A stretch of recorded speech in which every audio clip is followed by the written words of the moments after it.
Hey guys, कैसे हैं आप सब। मैं फिर से आ गया हूँ आपके लिए एक ब्रांड न्यू वीडियो के साथ जिसका टॉपिक है कि 7 एनिमे कैन चेंज यू। ये एनिमे की लिस्ट वैसे खाली आप ही को नहीं, मुझे भी चेंज की थी। आपके साथ भी कभी कभी ऐसा होता होगा कि कभी कभी आप कोई मूवी देखने जाते होगे और जैसे ही आप सिनेमा हॉल से निकलते होगे वैसे ही आप एक नए माइंडसेट के साथ नए इंसान बन के निकलते होंगे। वैसा ही कुछ मैं एनिमे में भी कुछ ऐसी सीरीज बताने जा रहा हूँ जिसको आप देखेंगे तो आपके माइंडसेट में बहुत ज़्यादा वो इफ़ेक्ट करेगा। एटलीस्ट मेरे तो किया था, तुम्हारे पता नहीं करेगा कि नहीं। चलिए इस बात को साइड रखते हैं और लगाते हैं अपना इंट्रो।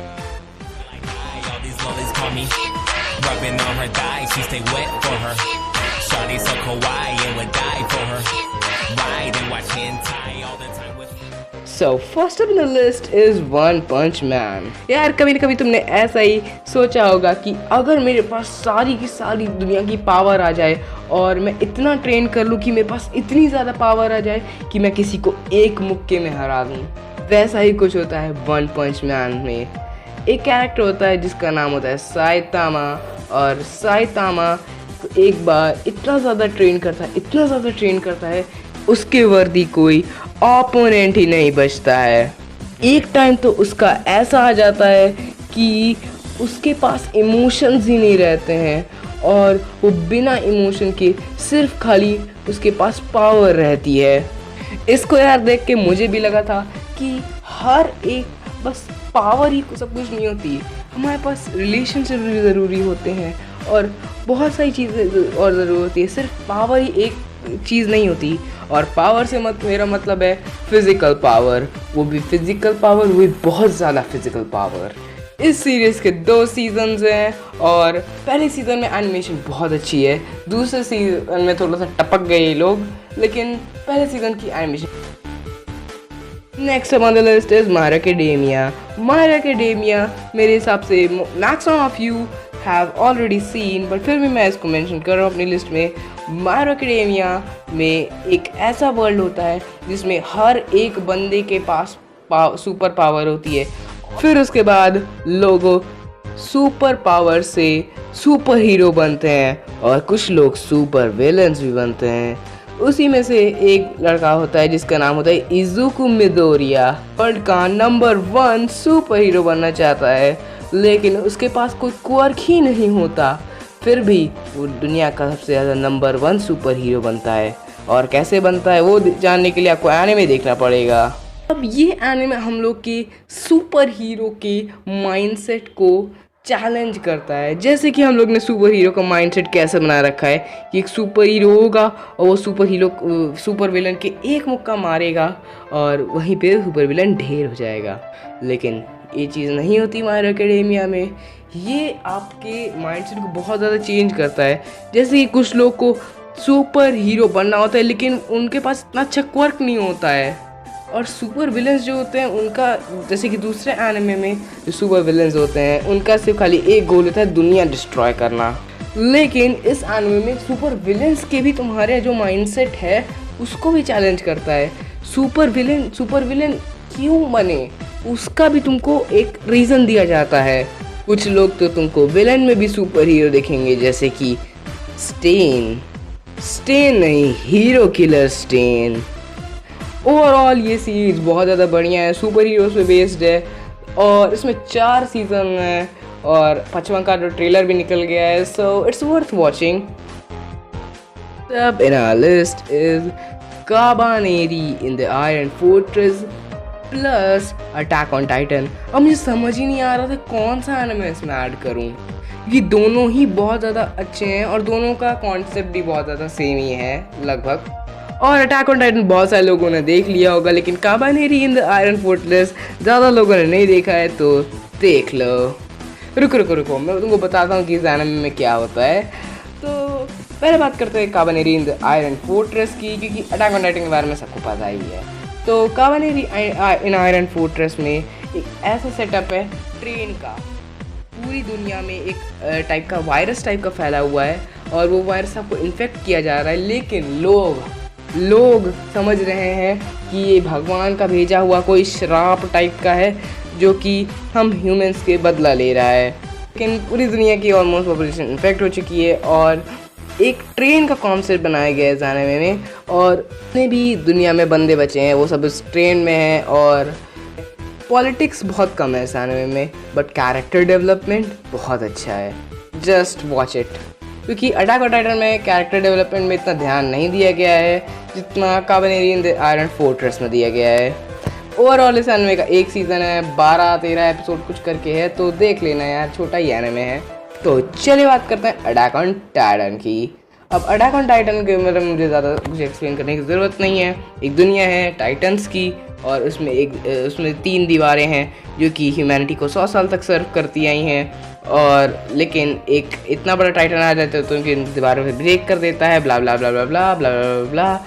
एक एरन येगर होता है जो कि उनसे लड़ना चाहता है एंड बहुत सारी चीज़ें होती हैं। आई एम श्योर कि तुमने ये एनिमे देख ही लिया होगा, बट स्टिल मेरी फॉर्मेलिटी है तो बताना, तो मैं बता ही दे रहा हूँ। तो अपने को क्या करना है, तो इस एनिमे में टोटल 3 सीज़न है, चौथा का ट्रेलर निकल गया है और जल्दी आ भी जाएगा। मापा स्टूडियो बना रहा है, तो वो 1 से 3 सीज़न तक विट स्टूडियो बना रहा है, फिर उसके बाद 4 सीज़न मापा स्टूडियो बना रहा है। अभी तक रिलीज़ नहीं हुआ है 4th सीज़न, जो कि फाइनल सीज़न होने वाला है इस एनिमे का। तो अगर तुमने 1 से 3 सीज़न नहीं देखा है तो जाओ देख लो, 4th सीज़न अभी आने में भी टाइम है, देख लो। So next up in the list is Assassination Classroom। अब Assassination का बेसिक प्लॉट ये है कि एक क्रीचर होता है जो कि आधा मून डिस्ट्रॉय करके अर्थ पे आता है और कहता है कि मैं 1 साल बाद ऐसा ही मैं अर्थ को भी डिस्ट्रॉय कर दूंगा। लेकिन उसने कहा है कि 1 साल तक उसे एक क्लास दे दो, क्योंकि उसको पढ़ाने का बहुत शौक होता है। और फिर उसके बाद उसको एक क्लास दी जाती है और सबसे ज़्यादा लिचड़ क्लास दी जाती है उसको। और उस क्लास में ऐसे बच्चे होते हैं जिनका मतलब पक्का है कि कुछ नहीं हो पाएगा। और पढ़ाता भी वो जो क्लास है वो पढ़ती भी एकदम पहाड़ों में एकदम हाई सिक्योरिटी के साथ कि कहीं वो क्रीचर आम सिटीजन्स को नुकसान ना पहुंचा दे। और हर एक बच्चे को जो भी अगर इस डीमन को, जो भी डीमन, वैसे उसका निकनेम कोरो सेंसे दिया हुआ है, लेकिन मैं उसको क्रीचर ही बुलाता हूँ। तो उस क्रीचर को मारने के लिए जो भी बच्चा मारेगा उसको दिए जाएंगे 1 बिलियन येन, नहीं सॉरी 10 बिलियन येन दिए जाएंगे उस बच्चे को। और गवर्नमेंट भी उनको दुनिया भर के वेपन सप्लाई सब दी जा रही है कि भैया इसको मारो, ये बंदा अर्थ को डिस्ट्रॉय कर देगा। और असासिनेशन क्लासरूम में जो मेन चीज़ है वहाँ के उस असासिनेशन क्लासरूम के जो स्टूडेंट्स हैं, क्योंकि असासिनेशन क्लासरूम के जो स्टूडेंट्स हैं वो कहीं ना कहीं वो फेल करते हैं, कहीं ना कहीं उनके वीक पॉइंट्स है जो कि उनको सबसे ख़राब कहा जाता है। लेकिन जो हमारे कोरो भैया हैं या फिर कोरो सेंसे या फिर क्रीचर कह लो, वो उन बच्चों की मदद करते हैं ताकि वो आगे और अपने टैलेंट या फिर हुनर को या फिर पढ़ाई में आगे बढ़ सकें। उन सारी जो कमियों को सुधारते हैं। और इसकी एंडिंग यार बहुत इमोशनल है, मतलब रो पड़ोगे शायद तुम। तो आसानी से क्लासरूम के कुछ 24 एपिसोड्स है, एक सीज़न है, ख़त्म कर लोगे। In the list is Death Parade। बस मैं इस स्पॉट पे मैं डालना चाहता था डेथ नोट, लेकिन डेथ नोट तुम लोगों में से आधे से ज़्यादा लोगों ने देख चुकी है, और जिसने नहीं देखी है जाओ देख लो। और डेथ परेड ज़्यादा लोगों ने नहीं देखी है, इसलिए मैंने डेथ परेड डाला। डेथ परेड का बेसिक प्लॉट ये है कि डेथ परेड में जो भी सारे मरे लोग होते हैं वो एक जगह पे आते हैं और उनको अलग अलग टास्क दिए होते हैं। मतलब बेसिकली उनकी सोल्स आती हैं, वो लोग एक्चुअल में दुनिया में मर चुके हैं, बट उनकी सोल्स आती हैं। और फिर उसके बाद वो उनको अलग अलग टास्क दिए जाते हैं और उनको अलग अलग तरीके से रियलाइज़ किया जाता है उनकी मिस्टेक्स को जो कि उनने ज़िंदगी में की थी अपनी। लेकिन इसमें एक प्लॉट ट्विस्ट भी है कि अगर कुछ लोग इस टास्क को नहीं कर पाएंगे या फिर टास्क करने में फेल हो जाएंगे, वो लोगों को फिर से उनको रीइंकारनेट नहीं किया जाएगा। और जो बंदे टास्क कर लेंगे अच्छे से वो ही आगे रिकारलेट होंगे, मतलब ज़िंदगी की लड़ाई कह सकते हो एक दूसरे से। मैंने सुना है इसके एक सीन में लाइट यागा में भी दिखाया जाता है, वैसे मैंने तो नहीं देखा, कुछ सेकंड्स के लिए दिखाया जाता है, मैंने यूट्यूब पे सर्च किया था, मैंने देखा था तब। तो यार टोटल एक सीज़न है, डेथ नोट टाइप का एनिमे, देख सकते हो आराम से, बिंज कर सकते हो अपना। Seven list is the promise Neverland. Land का बेसिक प्लॉट यही है कि अनाथालय होता है और उस अनाथालय में ढेर सारे बालक होते हैं और उस अनाथालय में बच्चे आराम से अपना बैठ के खाते पीते ऐश करते हैं और जैसे ही वो बड़े हो जाते हैं उनके पेरेंट्स आके उनको अडॉप्ट कर लेते हैं। लाइक अडॉप्शन होता है ना, ऑर्फिन बच्चों को अडॉप्ट करते हैं, तो वैसे ही उनके बच्चे पेरेंट्स आते हैं उनको अडॉप्ट कर लेते हैं और मस्ती से अपना जाते हैं। तुमको लगा होगा कि इसकी स्टोरी बहुत ज़्यादा सिंपल है, बट नहीं, you are getting it wrong. इसकी स्टोरी बहुत ज़्यादा ट्विस्टेड है। असली ट्विस्ट इसके ऑर्फनेज के अंदर नहीं, इस ऑर्फनेज की बाहर की दुनिया में है।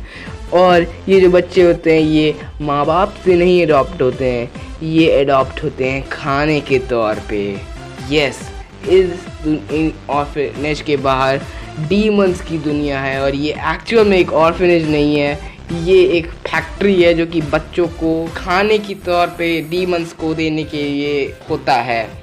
और बच्चे कुछ कर भी नहीं पाते क्योंकि उनको लगता है कि वो अपने पेरेंट्स के पास जा रहे हैं, लेकिन असल में तो उनका तंदूरी चिकन बना दिया जाता है।